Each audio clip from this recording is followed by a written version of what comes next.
Hello and welcome back to another episode of Strong Bible Study. So we're going to be starting again with Genesis chapter 1 verse 14.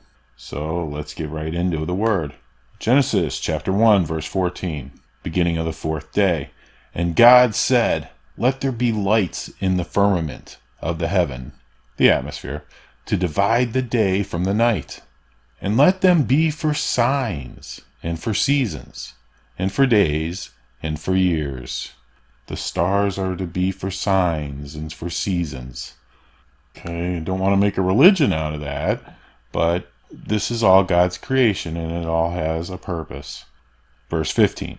And let them be for lights in the firmament of the heaven, to give light upon the earth. And it was so. And God made two great lights, the greater light to rule the day, that's the sun, and the lesser light to rule the night, the moon. He made the stars also. 17. And God set them in the firmament of the heaven to give light upon the earth, and to rule over the day and over the night, and to divide the light from the darkness. And God saw that it was good. Verse 19. And the evening and the morning were the fourth day. So now here we've got the fourth day. Verse 20, starting the fifth day. And God said, "Let the waters bring forth abundantly the moving creature that hath life, and fowl that may fly above the earth in the open firmament of heaven." 21. And God created the great whales, and every living creature that moveth, which the waters brought forth abundantly, after their kind, and every winged fowl after his kind. And God saw that it was good. 22. And God blessed them, saying, "Be fruitful, and multiply, and fill the waters in the seas, and let fowl multiply in the earth." 23. And the evening and the morning were the fifth day, beginning of the sixth day. Verse 24. And God said, "Let the earth bring forth the living creature after his kind, cattle, and every creeping thing, and beast of the earth, after his kind." And it was so. 25. And God made the beast of the earth after his kind, and cattle after their kind, and everything that creepeth upon the earth, after his kind. And God saw that it was good. 26. God said, "Let us make man in our image." Stop and think about that for a minute. Let us make man in our image. Us and our, plural. Elohim, God and his creation. Who's he talking here? Well, he's talking to the sons of God, obviously. Let us make man in our image, after our likeness. And let them have dominion over the fish of the sea, and over the fowl of the air, and over the cattle, and over all the earth, and over every creeping thing that creepeth upon the earth.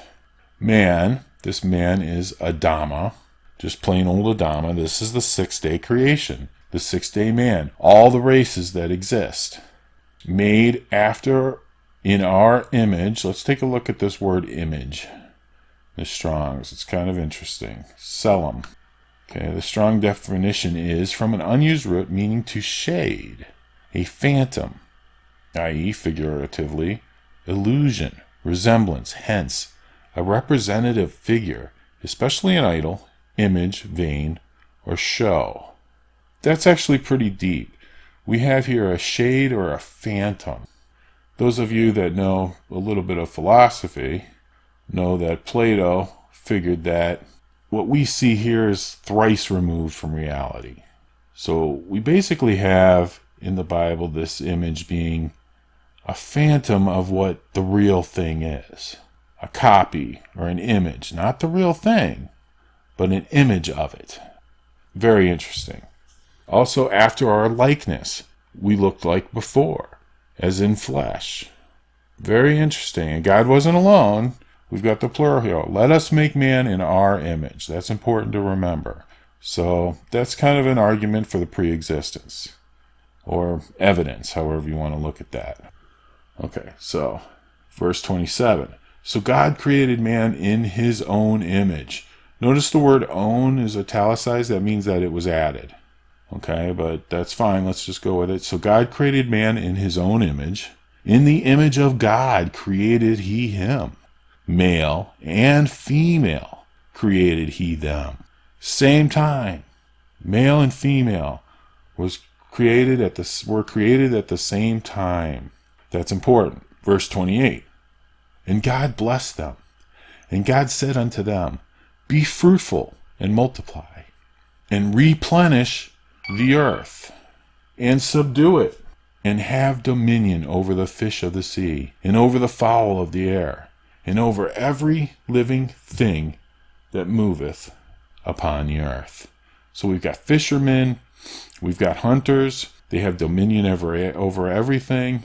Man and woman created at the same time. God blessed them. He was happy with his creation. This is all the races.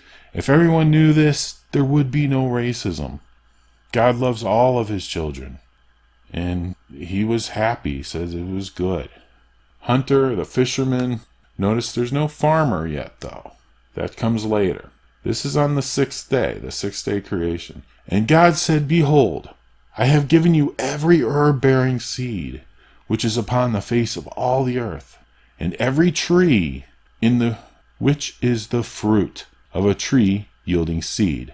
To you it shall be for meat. This is important too. This word tree, we're going to take a look at it real quick. Atz in the Hebrew. And this is a tree. Wood, timber, stock, plank. A tree from its firmness, hence wood, plural sticks. And you can just see here. So this is the fruit tree. This is like, a tree growing out of the ground. There's going to be a different tree coming up here soon. Okay, and it's not the same word. This is the Hebrew 6086 atz. That's just a tree. So every fruit tree, plums and apples and oranges, whatever else, peaches, those are all fine. There's no problem there. No apple is mentioned, obviously. It's just every tree is given to you and shall be for meat. Okay? Verse 30. And to every beast of the earth, and to every fowl of the air, and to everything that creepeth upon the earth, wherein there is life, I have given every green herb for meat. And it was so. 31. And God saw everything that he had made, and behold, it was very good. Not just good, very good. And the evening and the morning were the 6th day.